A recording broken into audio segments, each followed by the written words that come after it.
Members threatened to remove Speaker Moses Wetangula. Members of the Luhya Nation from Western Kenya came out in numbers to defend Moses Wetangula. I never heard Mr. Yesa say anything. But when the people of Mount Kenya see that there is a problem here and one of our own is being victimized, then he says it's his ethnicity. Yet himself is one of us. But two wrongs don't make a right. But I am saying, that's what all communities do. The Somali community have defended their own. The Luhya people have defended their own. There is nothing wrong with Rigathi Gachagua defending his sister.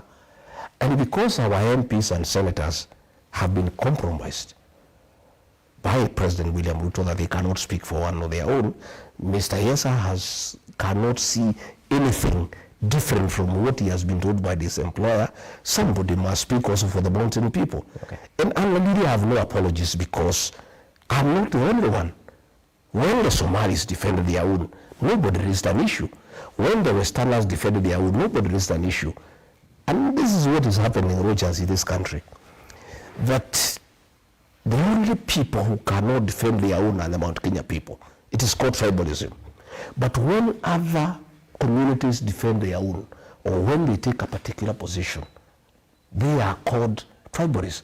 I saw the CS Interior saying that defending Mother Kome on my part is tribalism. Yet, 2 months before, when President William Ruto was under a lot of attack from all corners for mismanaging the country, that CS said that the president was being attacked because he's a Kalenjin. So I want to say, this profiling of the Mount Kenya people must come to an end. The Mount Kenya people, like any other community, have a right to defend their people. They have a right to articulate their issues. They have a right to say what is good for them and what is not good for them. And I want to ask the Mount Kenya people not to be apologetic about who they are. None of us made an application to go to be born where we were, where we were born. That is God's decision. And we must be allowed as a people to have our own identity and to articulate our issues like all other communities do. So tell me this, and perhaps it's interrelated. What's the progress of your impeachment case in the corridors of justice? And equally, do you foresee an instance where you'll appeal all the way to the Supreme Court? I don't know. My lawyers will deal with it. By the way, I'm really list both about the impeachment and those matters in court. Is there any progress on that case? Yeah, we did file an appeal in the Court of Appeal. Because we were not satisfied with the bench, the three-judge bench that was constituted by the Deputy Chief Justice, because the Constitution says she doesn't have such powers. But the judges ruled that they should go ahead, and we did appeal to the Court of Appeal. Today the matter was in court, and the Court of Appeal listened to our arguments and gave an order staying the proceedings before the High Court until the matter is heard. The matter is determined. So our lawyers are dealing with that matter. That's our lawyers. I am myself on another assignment, a very important assignment of crafting a new political strategy and joining the other people of Kenya to work out a mechanism of how to get this country back on track, how to make sure that we bring in a new government that will observe the rule of law, a government that will not abduct and kill our children, a government that will not make corruption the official government policy, a government that will listen to the people and that will not just be doing things with impunity. That, to me, is my focus. Whether I am cleared of the impeachment tag or not, it's neither here nor there. So what do you tell those people who smell a rat in your defense of Chief Justice Martha Koome, that perhaps you're foreseeing such a scenario where the Supreme Court, this very same judges, might be dispensing of your case? I don't think Martha Koome sat in the High Court where I don't think I got justice. She didn't sit there. It's other judges who sat there. And I don't know whether the matter will ever get to the Supreme Court or not. But I've told you that matter to me is a very small matter. And it does not inform my thinking. And I am just concerned about this country, that it is irresponsible to allow the president to disband the Supreme Court. It's not good for the country. It will create a constitutional crisis. Again, it will make Kenyans lose faith in the entire electoral process, because if the president succeeds and disbands the Supreme Court and installs his own judges in the Supreme Court, then this country is going down to the dogs. All right. The level of impunity will be in acceptable levels, and the president will have succeeded to capture the entire Kenyan state. He has captured the parliament as it is. He has captured the opposition. Now, if he captures the judiciary, we are done. All right, let's shift focus to other matters, because just today, the broad-based partners, President William Ruto and Raila Odinga, had a presser, a conference, a meetup at State House in Mombasa, and we definitely saw the dalliance between these two leaders. In Kenya, we've seen this statement manifesting that there are no permanent friends or enemies in politics, only interests align. Are you open to working with Raila Odinga, the broad-based partner of President William Ruto? I am open to working with anybody who means well for this country. And I want to take this opportunity to tell the supporters of Raila Odinga from Nyanza that they should not fight the mountain people, because we are not their enemies at all. We have a problem with President William Ruto.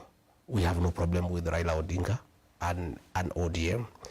I saw after Raila Odinga lost the AUC elections, some people from Rift Valley, supporters of the president, and some supporters of Raila Odinga trying to blame the mountain people for the loss by the very simple fact some 6-7 women in Karatina Market had celebrated the loss. First and foremost, the Mount Kenya people did not have a vote at the AUC. In fact, our only participation in that election as people of Mount Kenya is that the man we made president had a vote. And if he did vote for Raila Odinga, as he says, then the people of Mount Kenya supported the candidature of Raila Odinga. We have no problem with Raila Odinga. I've had a lot of consultations with the people from the mountain. In fact, I have done almost 400 meetings in the last 4 months. And we'll get to that. And the people of that area have asked me to look for friends. And we are open to working with anybody who means well for this country. You know? But we're talking about a man you decampaigned vigorously in the previous election. A man who mobilized his MPs to vote against you through the impeachment. The voting against me by ODM people is neither here nor there. The person who orchestrated the impeachment is William Ruto. That's the person we have a problem with. He deceived the ODM people the way he deceived all us in the mountain. And for the record, we, for many years, had problems with Raila Odinga because he had been demonized as somebody who is against the mountain people. In 2020, President Uhuru Kenyatta convinced us that Raila Odinga is a good man. But President William Ruto, then Deputy President, convinced us that Raila is a bad man, he's a witch doctor, he is a lot of poverty, he means bad for this country, and William Ruto admittedly was more persuasive than Uhuru Kenyatta. But you're on record saying this. No, I'm just saying, come on. He persuaded us, and after he became president, he looked for Raila Odinga and he said he's a good man. So, Raila Odinga has been claimed by everybody. President Uhuru Kenyatta said he's a good man. William Ruto, who told us he's a witch doctor, who told us he has a lot of poverty, who told us he has no plan, who told us he is runnerless, who told us he's planless, today is singing praises for him as the best leader, not just for Kenya, but for Africa. So, we refused to vote for Raila Odinga, not because he was a very bad man, but William Ruto convinced us he's bad. Again, I must say that Raila Odinga was a victim of our community's distaste for betrayal. We felt that Uhuru Kenyatta had betrayed William Ruto by looking for Raila Odinga. So because we hate betrayal, we decided to punish Raila Odinga and Uhuru Kenyatta at the same time. But still 1.1 million people from our region voted for Raila Odinga. But now that William Ruto has betrayed us, knowing very well that he is a beneficiary of our community's district for betrayal, we are through with him. So Raila Odinga is there. Okay. He has not betrayed us. He has not done anything so grave, that in our view makes it impossible for us to work together. But I have heard him say that he's going to consult very widely and he'll say the way forward. If he wants to be president, he can talk to us. We don't have a problem. And I also want to tell Raila Odinga and his supporters, I know I am not qualified to advise him, but from my working with President William Ruto, myself and my community, let them be very careful. I have heard them promise him to be prime minister. That is a lie, it's conmanship. There is no such position available in this country because it's not in the constitution. For you to create the position of prime minister, it means you have to change the structure of government. You would have to go for a referendum. Yes. Today, if there is a referendum, it will be a referendum against the leadership of President William Ruto. And you will lose in the morning. So that position of prime minister is not available. So who's playing who? No, William Ruto is playing Raila Odinga. Let me tell you. There is no such position. So it's just a con.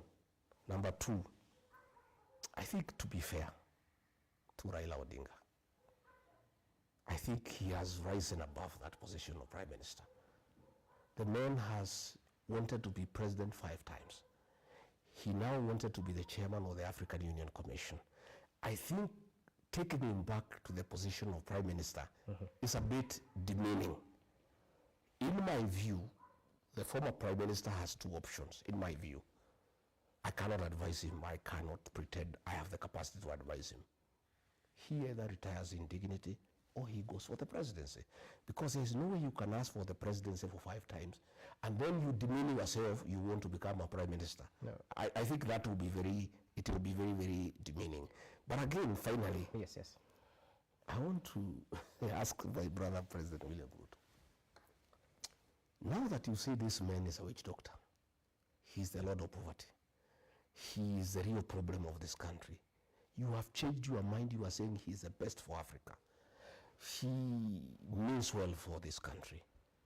Why don't you, if you are genuine, consider to do 1 term and endorse him to be president in the next election? If you really genuine that this man is so good, this man can sort out this country. Okay. If really that is from the bottom of your hand, of your heart, since you have done 5 years, you are going to do 5 years and you have not done very well, why don't you consider to allow this man to be president?